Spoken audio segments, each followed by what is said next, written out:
Hello बच्चा party, कैसे हैं आप सब लोग? भाई बढ़िया हो। जानदार, शानदार और जबरदस्त। आज फिर से एक सेंटर पर गया, बहुत सारे बच्चों को मिला। बहुत सारे नहीं, कुछ बच्चों को मिला। और ओवरऑल आपके सामने ये है पेपर। तो बेटा देखो, आज का पेपर किसी भी तरीके से ये तो नहीं कहा मुझे किसी ने कि लेंदी नहीं था। पर बच्चों से कहीं न कहीं मैं कहता हूँ, 1-2 बच्चों से बात हुई तो उन्होंने बोला कि सर, मैं टाइम को अच्छे से मैनेज नहीं कर पाया। आप टाइम को अच्छे से मैनेज तब नहीं कर पाते हो, जब आप 15 मिनट्स रीडिंग टाइम को अच्छे से एनालाइज़ नहीं करते हो। और रही बात हमारे वार्म अप सेशन ने और इम्पोर्टेंट टॉपिक ने क्या धमाल मचाया है, अभी इस बारे में बात करके जाएँगे। तो जिन बच्चों को भी कल वार्म अप सेशन में ऑलरेडी मैंने आप लोगों को बताया था कि बेटा अगर कभी भी केस स्टडी सामने आए, तो क्या करो, क्या हैक है कि पहले उसके क्वेश्चंस पढ़ना और उसके बाद जाकर वो पूरी की पूरी जो भी स्टडी आपको दी गई है, जो सिचुएशन आपको दी गई है, फिर वो पढ़ना। कह रहा हाँ, ऐसा तो आपने बोला था। Yes, yes. अब apart from that time manage करना। लेंदी नहीं था। सर पेपर मीडियम था, बिल्कुल मीडियम था। बाकी अब कुछ बच्चों ने कहा सर ईज़ी है, फोड़ दिया। कुछ ने कहा कि सर डिफिकल्ट है। तो बेटा ये ईज़ी, मीडियम, सीधा-सीधा आप बच्चों की तैयारी पे डिपेंड करता है। अगर किसी ने बहुत अच्छी तैयारी करी है तो ईज़ी हो जाता है। वो अच्छी तैयारी कैसे होती है इस बारे में क्लासेस के बाद मतलब आपके एग्ज़ामिनेशंस के बाद बात करेंगे। पर फिलहाल जल्दी से चलते हैं एक बार, फिलहाल जल्दी से चलते हैं कहाँ? अपने सर पेपर पे। ओके। ये रहा आपका पेपर जो आपने आज दिया, जो हमने आज दिया। जी सर, यस। तो 3 घंटे का पेपर, सबसे पहले आपके सामने एक केस स्टडी आई। सबसे पहले आपके सामने एक केस स्टडी आई। उम्मीद करता हूँ इस केस स्टडी पे सीधा नहीं गए होंगे। पहले आपने ये क्वेश्चन अगर सीधा केस स्टडी पढ़ी बेटा तो हो गया काम खराब, है ना? हो गया काम खराब। नहीं तो कल ही बोल रहा था वार्म अप सेशन में कि विथड्रॉल हो चाहे सस्पेंशन हो, इन दोनों का ध्यान रखना। है ना? ये अगर आपने क्वेश्चंस पहले पढ़ लिए हैं, विथड्रॉल ऑफ रिकॉग्निशन, है ना? ऐसी बातें आपने ऑलरेडी कर ली हैं, तो फिर कोई टेंशन वाली बात नहीं है। ठीक है? क्वेश्चन एससीआरए के अंदर आपने टॉपिक पढ़ा है, withdrawal and suspension of stock exchange. हमारे इंपॉर्टेंट में भी मार्क था।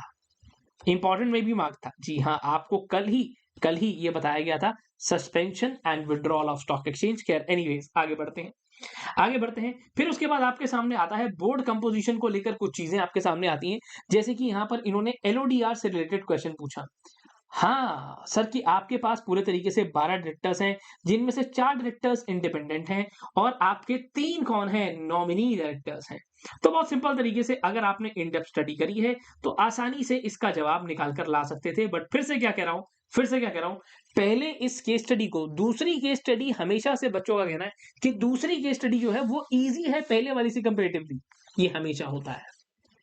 ये हमेशा होता है। बट फिर से यहाँ पर भी अगर आपने पहले क्वेश्चन पढ़ लिया तो केस स्टडी अपने आप आसान हो जाती है। ये हैक हर एक पेपर में मेरा काम करेगा, चाहे मेरे सब्जेक्ट हो सीएमएसएल, चाहे ईसीआईपीएल हो, चाहे कंपनी लॉ ही क्यों ना हो, पहले क्वेश्चन पढ़ना ये हैक हमेशा काम करता है। ठीक है, अब आगे चलता हूँ। सर इसके अलावा आपसे पूछा गया कि ठीक है भैया, कंप्लेंट फाइल करनी है। आप क्या हो, राजेश एक म्यूचुअल फंड स्कीम के अंदर हैं, पर इर्रेगुलैरिटीज़ हो रही हैं। इन्होंने बहुत बार म्यूचुअल फंड कंपनी को कॉन्टैक्ट किया, पर कोई रिस्पॉन्स नहीं आया। पर तो क्या म्यूचुअल फंड कंपनी को लेकर ये सेबी के पास कंप्लेंट फाइल कर सकते हैं? क्या इनकी कंप्लेंट्स कोर्ट्स पर जाएगी? और कोर्ट्स पर कंप्लेंट जाने का क्या प्रोसीजर होता है? किस तरीके से चीज़ें वहाँ पर मेंशन की जाती हैं? कल ही मार्क करवाया था। ठीक है, कल ही मार्क करवाया था। Simple process. और एक-एक चीज़ को अगर आप आंसर करते हुए आए हो तो 5 नंबर आसानी से पूरे मिल जाएँगे।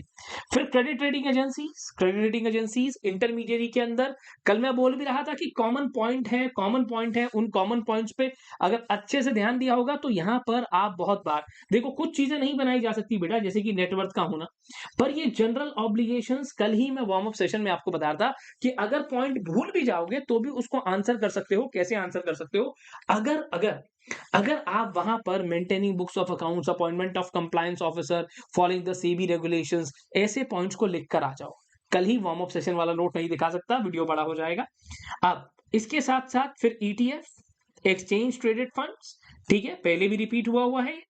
करेंसी डेरिवेटिव और कमोडिटी डेरिवेटिव, मुझे लगता है छोटा क्वेश्चन, पर लगा कि बात करके ऐसा लगा जैसे मल्टीपल बच्चों ने इसको देखा ही नहीं। इसको सुना ही नहीं, इसको समझा ही नहीं, ये कहना क्या चाह रहा है ना? बहुत सिंपल था, बहुत सिंपल था, बहुत बेसिक था, बट बच्चे इस डिटेल में पढ़कर ही नहीं आए थे। बेटा अगर डिटेल में पढ़कर नहीं गए होगे तो काम खराब हो जाता है। इसके अलावा आपको ये भी बताया गया था कि कंपनी को अगर लिस्ट करना है रिकॉग्नाइज्ड स्टॉक एक्सचेंज पे आईएफएससी के अंदर, तो क्या क्राइटेरिया रहेगा? कल ही बताया।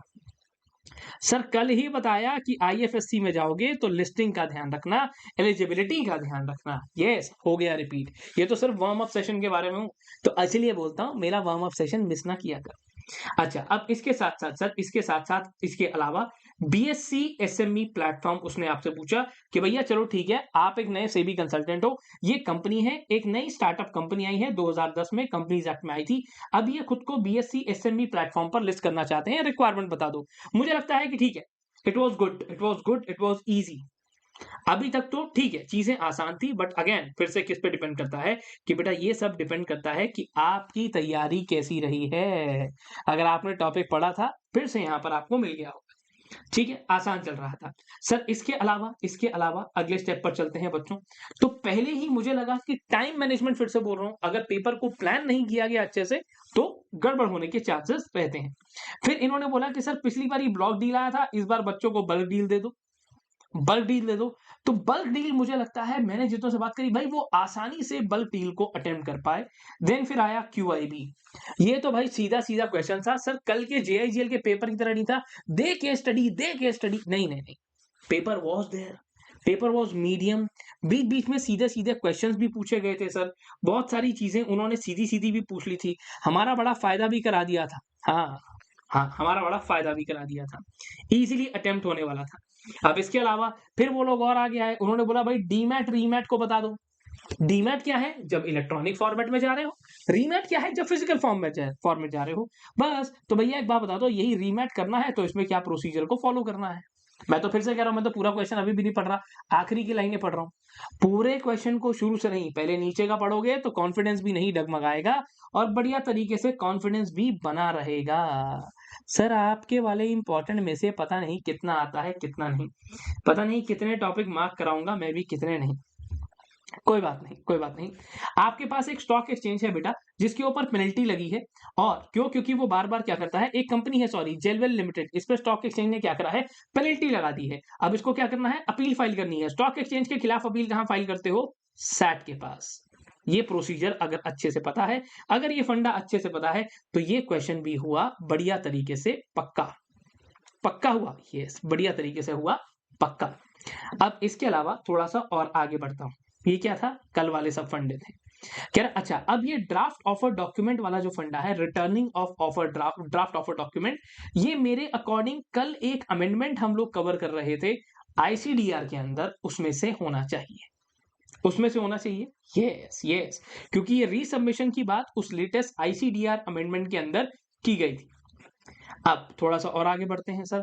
आईपीओ, एफपीओ इंस्टीट्यूट ने ऐसा लगा कि लड्डू दे दिया है कि ये ले बेटा खा ले, टेंशन मत ले, आगे बढ़। क्योंकि अगले वाले के अंदर इंस्टीट्यूट अपने आप धोने को तैयार बैठा था। इंस्टीट्यूट ने बोला एक बंदा विलफुल डिफॉल्टर है सर, एक कंपनी को एक्वायर करने जा रहा है। ना जी ना, साफ-साफ मना। विलफुल डिफॉल्टर का मीनिंग तो यहाँ पर गिवन है, जिस बंदे के पास पैसे हैं पर फिर भी अपने बैंक या फाइनेंशियल इंस्टीट्यूशन जहाँ से लोन लिया है उनको देना नहीं चाह रहा। पर सर और कोई ऑप्शन अवेलेबल है? हैं। इसके लिए तो भैया इंस्टीट्यूट का ही वेट करेंगे, इंस्टीट्यूट क्या कहता है इसके ऊपर। बोला था एक आधा क्वेश्चन ऐसा हो जाता है, एक आधा क्वेश्चन ऐसा पॉसिबल हो जाता है कि एक आधा सिनेरियो आपको ऐसा देखने को मिले। अब उसके बाद फिर 2 डीलिस्टिंग के बारे में मैंने कल ही मार्क करवाया कि बेटा कंपल्सरी डीलिस्टिंग पे पूछा गया, ठीक है, क्वाइट ओके। हल्का सा ट्रिकी पर आसानी से जवाब दिया जा सकता था अगर डीलिस्टिंग प्रोसेस या बाकी की चीजें आपने देखी हुई हैं तो। ओके सर, इसके अलावा फिर हमारे पास म्यूचुअल फंड आया कि किस प्राइस पर आपको ये म्यूचुअल फंड ट्रांसफर करना है। कल बताया था सारी जगह पर आपको वैल्यू ऑफ ट्रांजैक्शन की बात कर रहा है। क्या आपको कल सारी जगह पर एक फॉर्मूले लिखवाए थे? क्या आपने प्रैक्टिकल को अप्रोच किया है एज कंपेयर टू थ्योरी? फिर से उसने बायबैक आ गया, बायबैक आकर उसने इक्विटी प्रेफरेंस दोनों दे दी और उसने आपको बोला भैया पेड अप शेयर कैपिटल के अंदर maximum number of equity share capital कितनी बायबैक कर सकते हैं, इक्विटी शेयर्स कितने बायबैक कर सकते हैं। उसने इक्विटी शेयर कैपिटल लिखा है, उसने इक्विटी शेयर कैपिटल लिखा है। हाँ, साफ-साफ, जबरदस्ती कंफ्यूज होने की जरूरत बिल्कुल भी नहीं है। अब इसके साथ-साथ पूरे आसान तरीके से फिर उसने क्या करा, आपके पास कलेक्टिव इन्वेस्टमेंट कंपनी के टर्म्स में 2 बेसिक क्वेश्चन पूछ लिए। तो बेटा अगर मैं बात करूँ, हाँ, कुछ बच्चों को ये asset management company, frequently traded shares, ये वाला टॉपिक बढ़िया लगा। अब इसके साथ-साथ होल्डिंग पीरियड रिटर्न, कल जब सारे फॉर्मूले एक साथ लिखवाए तो ये फॉर्मूला भी कल ही नोट करवाया था।